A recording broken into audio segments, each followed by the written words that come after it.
Some NATO countries are preparing to send their own troops to Ukraine. According to Slavic Prime Minister Robert Fico, not only are there some NATO states preparing to send troops, but even some European Union states that are planning to send troops to Ukraine on a bilateral basis. Now, Fico said this in a televised meeting ahead of a meeting with several European leaders.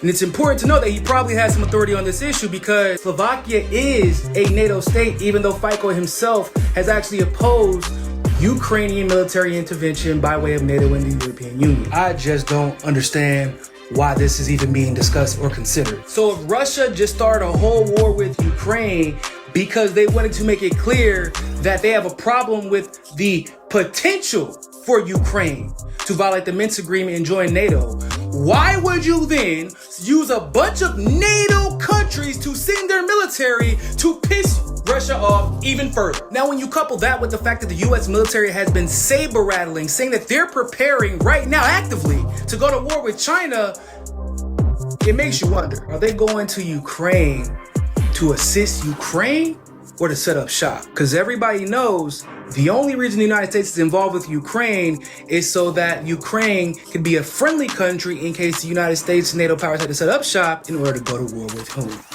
Russia. And now, quite frankly, Ukraine is in such shitty condition that they really have no place to refuse any base that NATO would choose to set up in Ukraine. And they can't really hide behind the fear of war because they're already actively engaged in a war, implying that both sides actually stood a chance of winning, but whatever. So is this really about sending military assistance to help with the war against Russia? Or is it actually about this larger development that we're seeing unfold where it seems that the NATO and Western powers are preparing for a world war and Russia and China are their first targets? And the reason that we've seen the United States put so much effort into propping up not only Ukraine, but Taiwan is so that they can have established bases in case they decide to launch a ground assault from those respective areas against China and Russia. It makes you think.